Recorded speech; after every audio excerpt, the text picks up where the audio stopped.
우리 앞지하고 계신 분들에게 메리 크리스마스, 메리 크리스마스. 예, 메리 크리스마스. 마스라는 말은 예배드린다, 경배한다 그런 뜻입니다. 메리 크리스마스 하는 말의 뜻은요, 예수님을, 그리스도를 예배합니다 그런 뜻입니다. 지난밤에 우리는 성탄 축하 발표회를 하면서 우리가 함께 주 안에서 교제를 나누었습니다마는 근본적인 핵심은 이 땅에 구주로 오신 아기 예수님을 향해서 우리 만 백성들이, 믿는 백성들이 하나님께 경배하고 찬양하고 예배 드리는 것, 그 중심은 영광 받으실 우리 아기 예수님께 대한 예배에 있습니다. 그래서 24일 날 저녁은 성탄 축하 감사 발표회고, 오늘 25일은 성탄 예배로 예수님이 낮고 천한 육신을 입고 이 땅에 오사 우리를 위해서 십자가에 죽어주시고 3일 만에 부활하사 구원과 구속을 완성하시고 죄와 사망과 온수 마귀로부터 우리를 해방하신 그 놀라운 은혜를 찬양하고 송축하고 높여드리는 것. 그래서 온전히 오늘 이 아침에 영광 받으셔야 할 분은 우리 주 예수 그리스도이신 줄로 믿습니다. 예수님은 이 땅에 오셔서 어둠 속에 빛을 비춰 주셨습니다. 분쟁이 있고 시기가 있고 죄악이 가득 찬 이 세상에서 용서를 실천하셨고 화평과 사랑을 심어주신 분이 바로 우리 주 예수 그리스도십니다. 그래서 이사야는 이사야 9장 2절 말씀에 예수님의 탄생에 대해서 이렇게 예언을 했습니다. 흑암에 행하던 백성이 죄악의 흑암에 행하던, 죄짓고 살던 백성들이 큰 빛을 보았다. 사망의 그늘진 땅에 거하던 자에게 빛이 비추었다. 죄와 사망 가운데서 소망 없이 사는 이 지구상에 오고 갔던 모든 인생들에게 우리 주님은 구원의 빛, 생명의 빛을 주시기 위해서 이 땅에 오셨다고 하는 예언의 말씀입니다.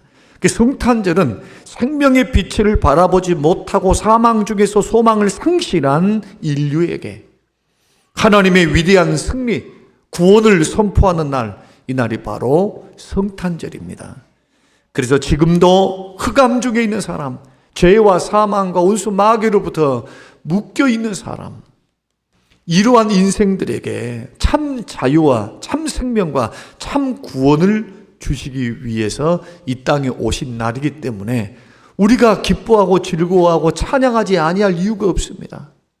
예수님이 이 땅에 오시지 않으셨다면 우리는 죄 가운데 살다가 죄 가운데 멸망받고 영원한 지옥 형벌, 한 번 들어가면 두 번 나오지 못한 그런 하나님의 심판과 멸망을 받았을 겁니다. 그런데 우리 예수님이 이 땅에 오셔서 죄와 사망으로부터 우리를 해방시키시고 하나님의 자녀되게 하시고 영생 주시고 구원 주시고 천국을 주셨으니 이 세상에서 우리 예수님보다 더 귀하고 아름다운 분이 없습니다. 지금으로 말하면 생명의 은인입니다. 영생을 주셨기에. 그런 의미에서 오늘 우리가 성탄을 맞이하면서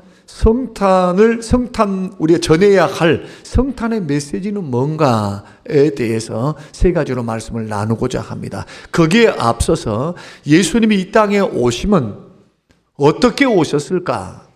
그냥 예고도 없이 오셨을까? 어쩌다 보니까 하나님께서 이제 가야 되겠구나 해서 그렇게 오신 것일까? 아니면 어떤 의도와 목적을 가지고 오셨을까?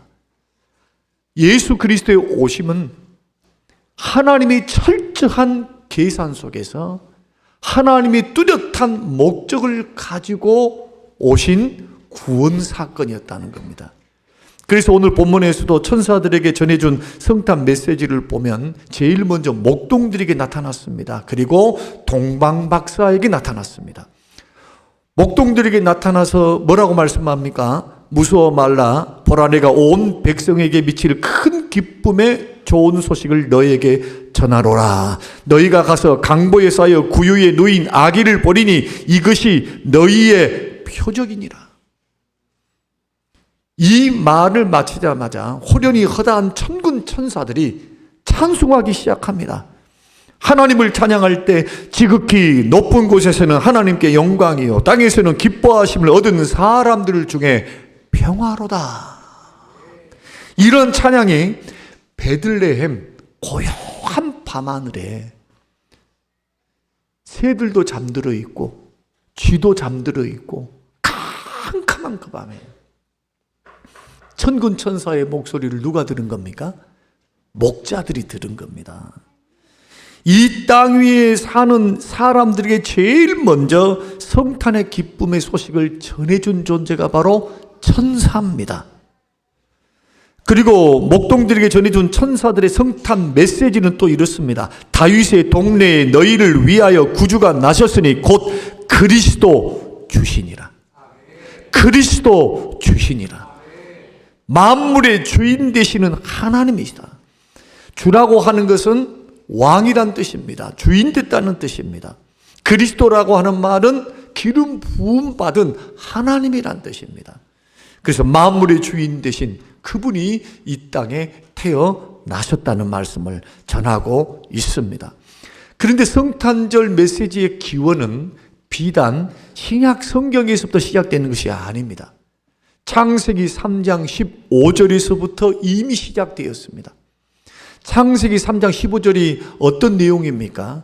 그리고 그 메시지 이전에 어떤 일들이 있었습니까?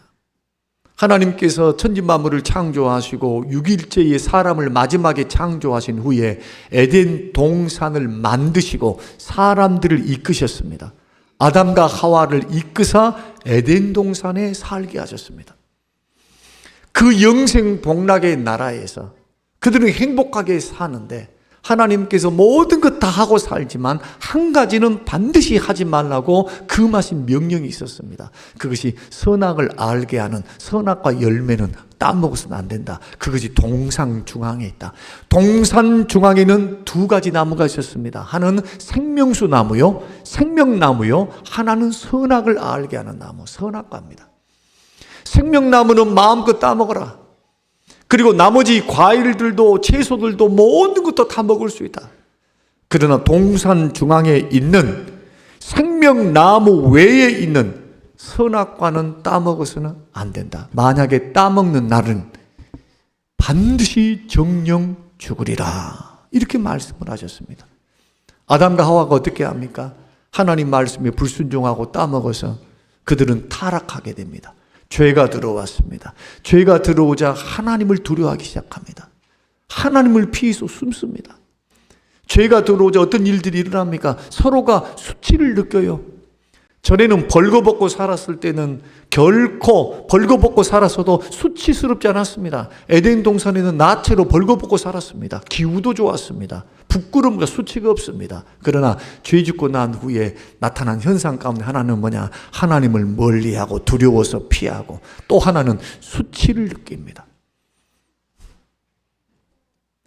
타락한 그들을 보시고 하나님께서 제일 먼저 하시는 약속이 뭡니까?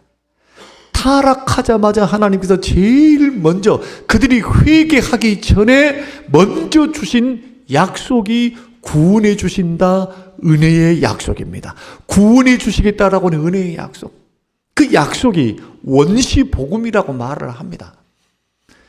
구약 성경에서 타락하자마자 일어났던 하나님이 주셨던 복음, 복음이 뭡니까? 기쁜 소식입니다.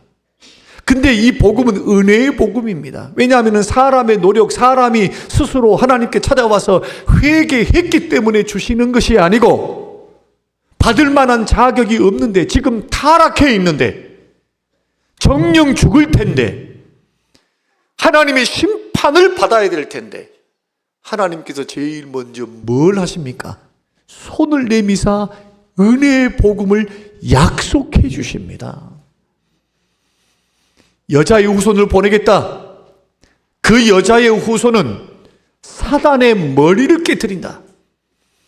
그리고 사단은 여자의 후손에게 발꿈치를 상하게 한다. 그런데 이 말씀을 이사야는 똑같은 이 말씀을 가지고 예수님 태어나시기 전 700년 전에 살았던 이 이사야는 이렇게 7장 14절에서 예언을 합니다. 하나님의 계시를 통해, 성령의 영감을 통해 계시를 하는데 3장 15절 말씀 7장 14절 말씀 보면은 그러므로 주께서 친히 징조로 너희에게 주실 것이라. 보라, 처녀가 잉태하여 아들을 낳을 것이요. 처녀가 잉태하여 아들을 낳는다. 창세기 3장 15절에 있었던 그 여자의 후손, 여자가 아들을 낳을 것이다. 여자의 후손을 통해서 올 그분이 누구이십니까? 그분이 갈라디아서에서 말씀하는 때가 참에 이 땅에 하나님의 뜻을 따라서 보내음을 받으신 우리 주 예수 그리스도이십니다. 그런데 그 이름이 임마누엘이라 하리라. 하나님이 우리와 함께 하신다. 임마누엘 대신 그분이 처녀의 몸 동정녀에게서 태어나셔서 이 땅에 오시는데 그분이 누구라는 겁니까? 사람들과 함께 하러 오신 그분이 하나님이라는 거예요. 그분이 임마누엘, 하나님이 되신 겁니다.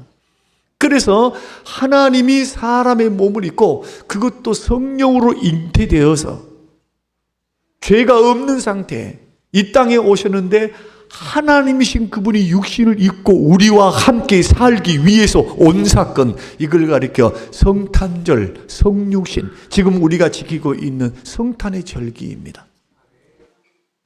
그뿐만이 아닙니다.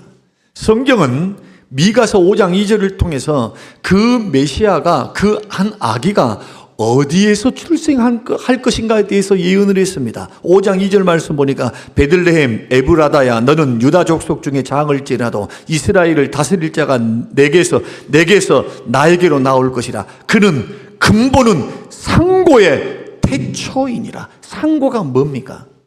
태초란 뜻입니다. 두 말을 똑같이 반복하고 있습니다. 그분이 태어날 곳이 어디입니까? 베들레헴입니다. 왜 그렇습니까?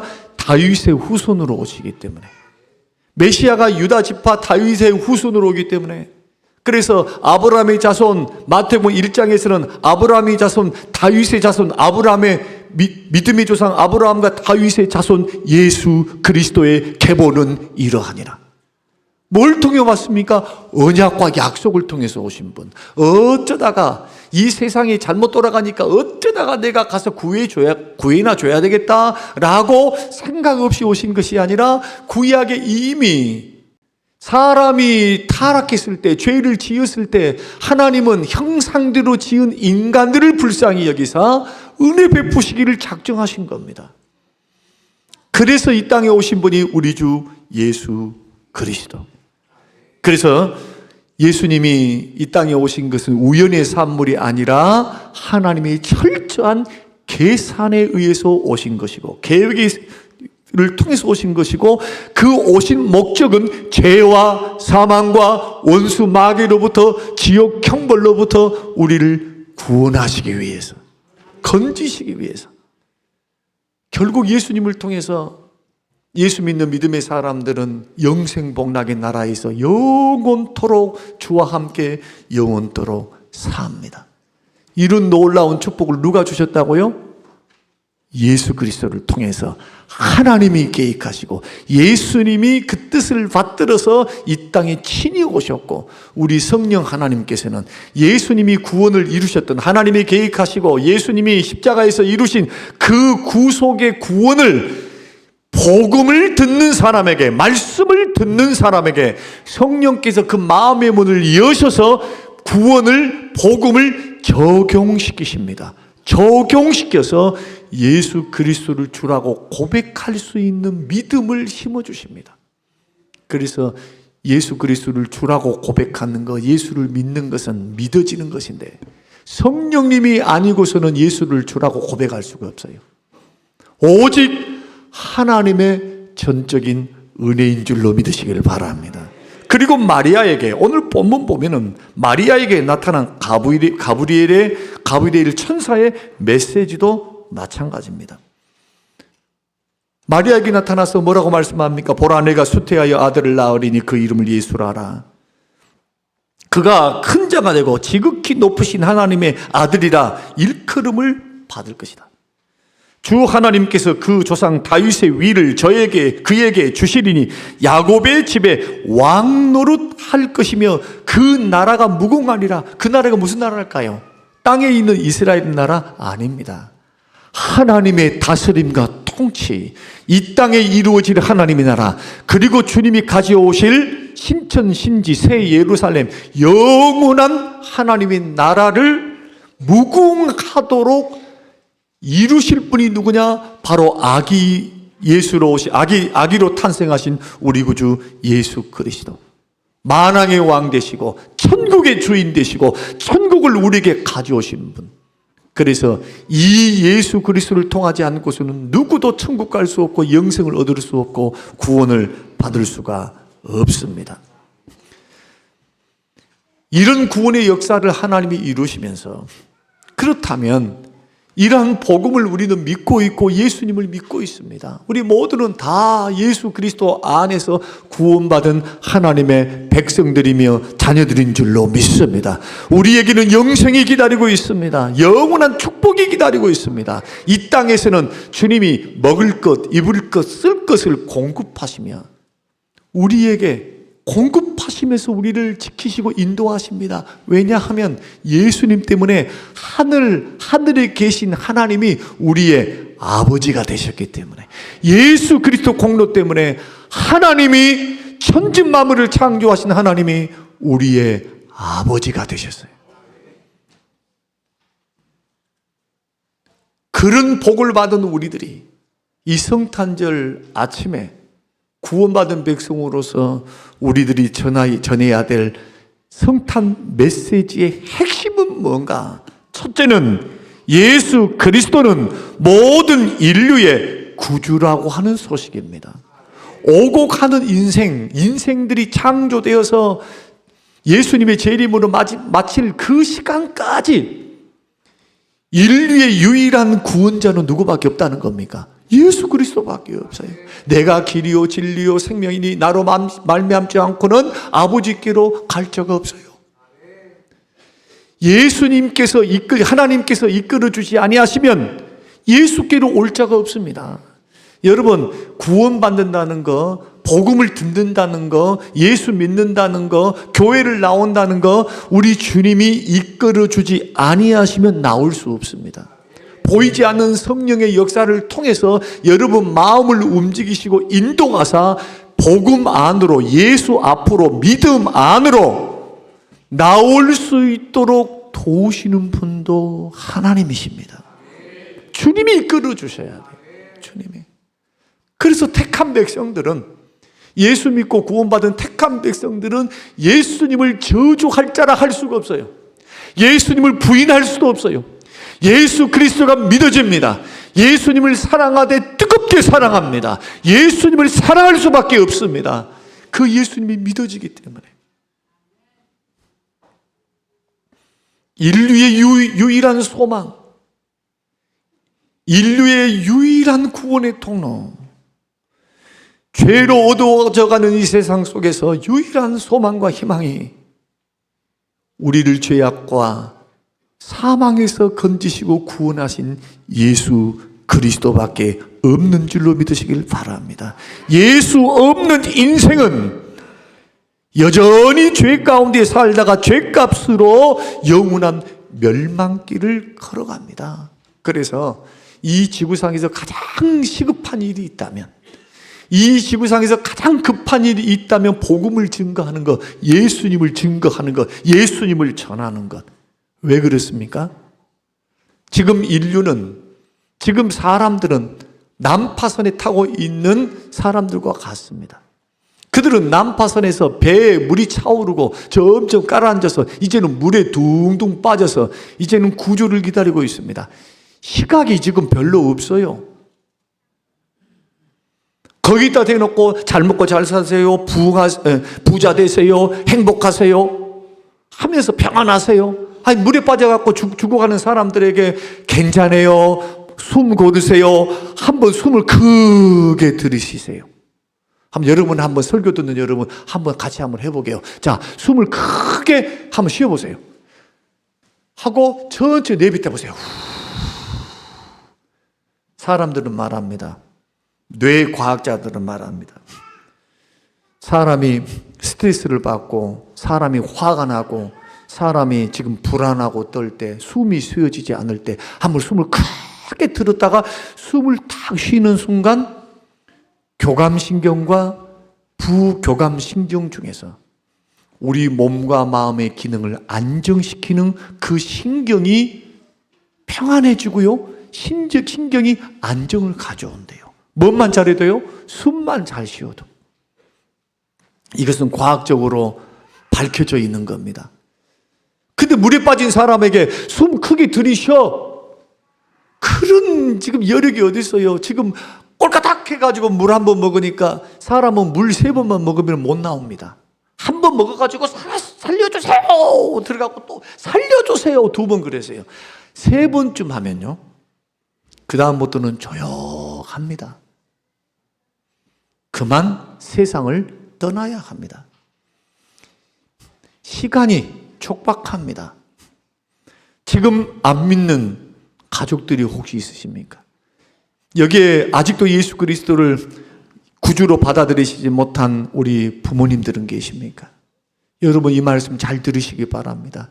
지금 여러분들이 인정하든 인정하지 않든 여러분들은, 우리 모두는 세상에서 죄악 가운데 살고 있는 예수님과 관계없는 모든 사람들은 지금 물에 빠져 있는 분들입니다. 무슨 물입니까? 죄악의 물, 사망의 물입니다. 사망의 물에서 건질 수 있는 유일한 방법이 예수 그리스도의 구명보트, 예수 그리스도라는 구명배, 예수 그리스도라고 하는 부유물, 뭔가 붙잡고 나올 수 있는, 물에서 건져줄 수 있는 유일한 것이 필요한데, 그분이 바로 우리 주 예수 그리스도십니다. 그래서 우리 주님이 이 지구상에 교회를 세우셨습니다.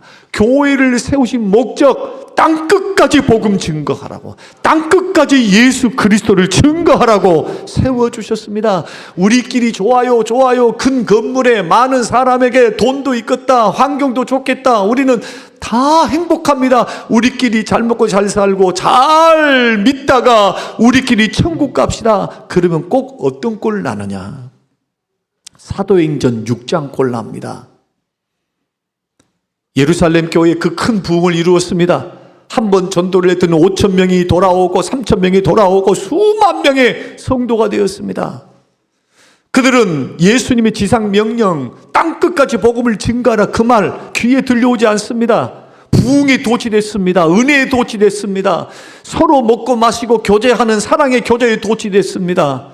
그러자 하나님께서 뭘 보내십니까? 핍박과 고난을 보내십니다. 그래서 12사도 이외에는, 예루살렘 교회가 수만 명이 있는데 12사도 이외의 모든 성도를 흩어보냈는데, 전국 로마 전역으로 흩어진 그들이 흩어져서 뭘 합니까? 그때서야 복음을 증거하며 교회를 세웁니다. 교회의 사명은 모이면 예배하고 기도하고 교제하고 흩어지면 전도하는 것. 누구 전하는 겁니까? 예수 그리스도십니다.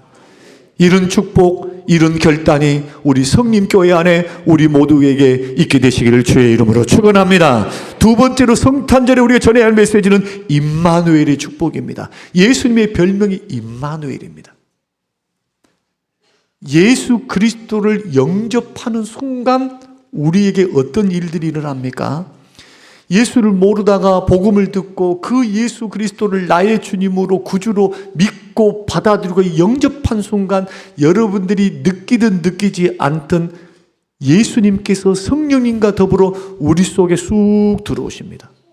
우리 몸을 성전 삼고, 고린도전서 3장 16절, 우리 몸이 성령의 전이 돼요. 예수 그리스도를 믿고 영접하면. 그리고 내 안에 성령이, 예수님께서 성령으로 더불어서 우리 속에 딱 들어오셔서 하나가 되어서 우리 속에 삽니다. 우리 속에. 계시록 3장 15절 16절에도 문을 열면, 주님이 문을 두드리시는데 문을 열면 주님이 우리 속에 들어오시고, 나는 주님 안에 들어가서 서로 먹고 마시며 서로 교제하고 사는 믿음의 삶이 시작됩니다. 누가 함께 하는 겁니까? 하나님이 우리와 함께 하십니다. 내가 하나님을 찾아가는 것이 아니라 예수 그리스도를 믿을 때도 주님이 먼저 찾아오셨고 복음으로 찾아오셨고, 뿐만 아니고 복음을 받아들이고 믿고 난 후에도 예수님이 어떻게 하시느냐, 천국 갈 때까지 성령님께서 떠나지 않습니다. 머리에 인을 치십니다. 우리의 영혼의 소유권을 주장하십니다. 너는 내 것이다. 그 주님이 우리가 연약하고 부족하고 핍박이 있고 고난이 있고 어려움이 있고 힘든 일이 있다 해서 떠나지 아니하시고 함께 고난을 겪으시면서 피할 길을 주시면서 우리 주님이 감당할 수 없는 것들은 허락지 아니하면서 우리와 함께 살면서 감당할 수 없는 것은 허락도 안 해요. 그리고 피할 길을 주시면서 우리의 인생을 어떻게 인도하시느냐, 나의 손을 주님의 능력의 손으로 꼭 붙잡고 걸어가십니다. 내가 주님의 손을 붙잡고 가는 것이 아니라 내 안에 계신 하나님이 내 손을 붙잡고 십자가의 공로 때문에 책임져 주시는 것. 그래서 예수 믿는 사람이 연약해서 죄에 넘어지고 유혹에 넘어진다 할지라도 다시 일어설 수 있는 것은 그 사람이 실력이 있기 때문이 아니라 끝까지 예수 그리스도 십자가의 공로를 통해서 은혜를 베푸시고 약속을 지키시는 하나님의 은혜 주심과 능력인 줄로 믿으시기 바랍니다. 그래서 구원받는 거예요. 그래서 이 임마누엘의 축복이 지금 우리에게 이루어지고 있습니다. 머지않은 장래에 주님 앞에 서게 될 겁니다. 예수님이 재림하실 때, 아니면 우리가 죽을 때, 그때 어떻게 되겠습니까?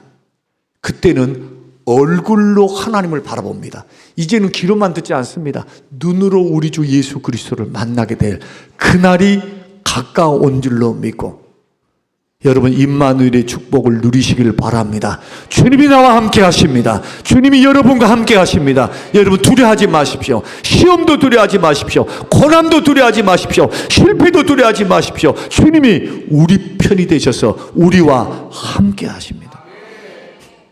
마지막으로 예수 그리스도를 믿으면 누구든지 구원을 얻는다고. 물론 여기서 누구든지라고 하는 택한 백성들입니다. 예수 그리스도를 통해서 구원받는 백성들은 다 창세전부터 예정되어 하나님이 선택하신 그 사람들을 구원하셔요. 분명합니다. 예수 그리스도를 믿으면 분명히 하나님이 하시지만 또한 우리에게 믿으라고 말씀하십니다. 우리는 의지적인 노력을 통해서, 의지적인 고백을 통해서 그 예수 그리스도를 믿어가야 됩니다. 그리고 우리에게 주신 믿음을 두렵고 떨림으로 구원을 이루어가듯이 끝까지 믿음 지키는 것 내가 해야 돼요. 성령과 말씀과 기도의 역사를 통해서 믿음 흔들리지 말고 끝까지 믿음 지켜가는 것. 이것은 주님 오실 그날까지 깨어있어, 기도와 믿음에 깨어있어 세상 헛된 것 바라보지 않고 믿음으로 걸어가야 할 우리의 도전인 줄로 믿습니다. 생명 살리는 예수 그리스도를 전하자. 생명 살리시는 예수 그리스도, 오직 예수 그리스도께 구원이 있음을 여러분 만나는 사람에게, 여러분의 가족들에게 꼭 전하셔서 내년 5월 넷째 주일이 가족 전도 초청 주일입니다. 우리 가족 안에 모든 성도들이 다, 모든 분들이 다 예수 믿고 구원받아 가족 복음화를 이룰 수 있는 귀하고 복된 새해가 되시기를 주님의 이름으로 축복합니다. 고마우신 하나님 감사합니다. 고맙습니다. 전해야 할 성탄의 메시지가 무엇인지 주님 우리에게 말씀을 주셨습니다. 예수 구원, 예수 소망, 예수 축복, 예수 능력, 예수의 은혜를 땅끝까지 증가할 수 있는, 가정과 사업도 직장에 친구들에게 전할 수 있는 복된 믿음의 결단이 일어나게 하옵소서. 감사드리오며 예수님 이름으로 기도합니다. 아멘.